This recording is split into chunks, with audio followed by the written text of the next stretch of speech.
Jack Carver stood on the landing pad looking up at the giant figures in front of him. They were tall, strong, and proud. The air was thick with dust from the alien world, and the sky above was deep red. Jack had been sent here as part of a human peace mission. He was young, but smart, and this was his first time meeting a new species. His heart beat fast as the Giantess leader stepped forward. Her name was Vira. She had silver eyes and long dark hair that moved in the wind like ropes. Her armor was made of thick metal plates, and when she walked, the ground shook a little. She looked down at Jack with calm eyes. Jack smiled nervously. He had been trained to be polite, respectful.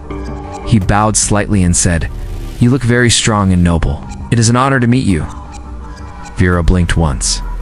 The others behind her made a deep sound, like a quiet drumbeat. Jack didn't understand what just happened, but he felt a shift in the air. Vira leaned closer. "Your words have weight, little one. Are you sure you offer this honor with full heart and mind?" Jack frowned. "I only meant it as respect." Vira nodded once, then turned to her people. She raised her hand high and spoke in her own language. The giants all cheered. Jack looked around, confused. He tried to ask his guide what was going on, but the guide looked just as confused. Minutes later, Jack was told that his compliment had been taken as a formal offer to serve. In Vira's culture, words like his meant loyalty, duty, and service for life. His compliment was not just kind, it was a promise. Jack felt cold sweat on his back. "Wait, I didn't mean it like that." But the officials from both sides were already shaking hands.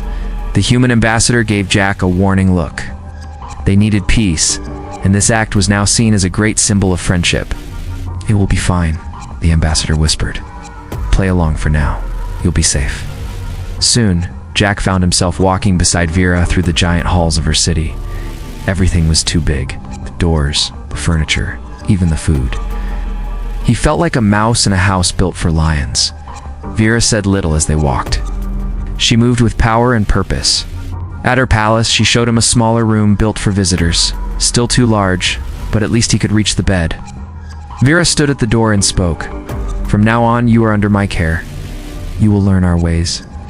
You gave your word, and here that means everything." Jack wanted to explain again, but the look in her eyes stopped him. She was not cruel, she was not angry, but she was serious, and in her world, duty came first. That night, Jack sat on the edge of the bed staring at the high ceiling. Outside, the city glowed with strange lights. He felt small, lost, and trapped. He didn't ask for this. He didn't want to be part of this. Something inside him knew there was no easy way out. In the morning, Vira came to get him. She handed him a thick coat made of heavy cloth. "We train now," she said. Jack followed her to a wide-open field. Others watched as Vira showed him how to move, how to carry things, how to speak simple words in their language. He was slow, he was clumsy, but she didn't laugh. When he fell, she picked him up. When he forgot a word, she said it again. Her voice was always firm, never soft, never harsh. As the sun set, Jack sat on a stone and looked at her. She stood tall, arms crossed, watching the sky. "Why do you take this so seriously?" he asked. She looked at him. "'Cause you gave me a gift. Your words, your honor, that means something here. You may not understand yet, but you will." Jack nodded slowly. Still didn't like it. Still felt out of place. But for the first time, he felt a strange pull. Not fear, not anger. Something else. He was no longer just a visitor. He was now part of something much larger. Days passed. Jack woke up early each morning and trained with Vira. She taught him how to carry weight, how to speak with pride, and how to move without fear. He learned how to greet elders, how to stand in front of leaders, and how to show respect with actions, not words. Her people watched him closely. They were still unsure about him, but they no longer laughed. Jack struggled. His arms hurt. His legs shook. The food tasted strange. The clothes were heavy. The buildings were too tall. Nothing was easy. But Vira was always there. She never missed a session. She stood beside him when he failed. She nodded when he got something right. She said little, but her presence was strong. One day, she took him to the edge of the city. A wide cliff looked out over the valley. Towers made of stone and iron stood tall across the hills. Fires burned in the distance. The land was alive with motion. Jack stared in silence. "This is our land," Vira said.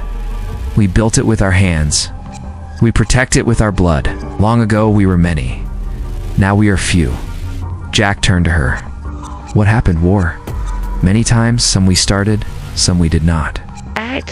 Each time we lost something." She walked to a flat stone and placed her hand on it. The names of her people were carved into the surface. Hundreds of names. "These are my family," she said. "They are gone." Jack felt the weight of her words. He sat down beside the stone and looked at the names. "You are not just a leader," he said. "You are the last of many." Vira nodded. "My duty is to make sure we are not forgotten." That night, Jack could not sleep. He thought about Vira, about her people, about the stone and the names. He remembered the cheers when she claimed him. They did not see him as weak. They saw him as part of something strong. Still felt like an outsider, but now he understood why they took honor so seriously. Next morning, Vira came to him with a staff. Not a weapon, but a symbol. It was carved with their markings.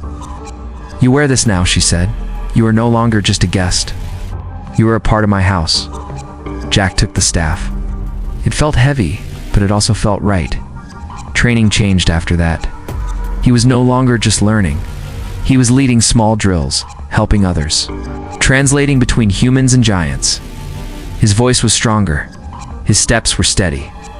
He made mistakes, but he no longer feared them. One night, he walked through the halls alone. The moon above the glass roof lit the stone floor. He heard something move behind him. He turned fast. A shadow leaped from a pillar. A blade flashed. Jack fell back. The blade cut across his arm. Pain shot through him. Before he could react, Vira appeared. She slammed into the attacker. The sound of metal on stone echoed. The figure fell to the ground. Guards rushed in and took the attacker away. Vira knelt beside Jack and tore a piece of cloth to stop the bleeding. "Who is that?" Jack asked. "Spy from the mountain tribes," she said. "They do not want peace. They want us broken." Jack stared at the blood on his arm. "Why would they come for me?" "Because you matter now," she said. "They see you as one of us." Jack felt something deep in his chest. Not fear, not anger. It was duty. It's the same thing Vira had been talking about since day one. He looked up at her. "Not leaving. I didn't think you would," she said. Word of the attack spread. Jack's bravery was praised. His standing grew. More people greeted him with respect. Even the young warriors asked him questions. He still missed his world. He missed easy food, simple beds, short buildings. But he had changed. He was no longer just Jack Carver, the explorer. He was Jack of House Vira. As days passed, rumors of war grew louder. Scouts spoke of movement in the hills. Strange lights. Missing patrols. One evening, Vira stood before Jack. Her armor was polished. Her eyes hard. "We may go to war soon," she said. Jack stood straight. "Then let me help." She nodded. "You will." "Not as a servant, not as a guest, but as a brother." Jack said nothing. He just picked up his staff and followed her into the night. Jack stood on the high wall of the city. The sky was dark. Lights moved on the hills in the distance. The mountain tribes had come. They brought fire, machines, and warriors. The ground shook from the sound of their steps.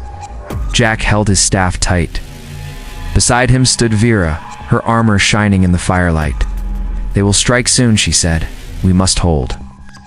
Jack nodded. He had no fear in his eyes. He had trained. He had bled. He had learned. Now it was time to stand.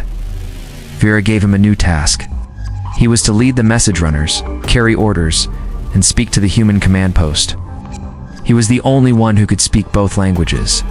His job was key. One mistake could break the line.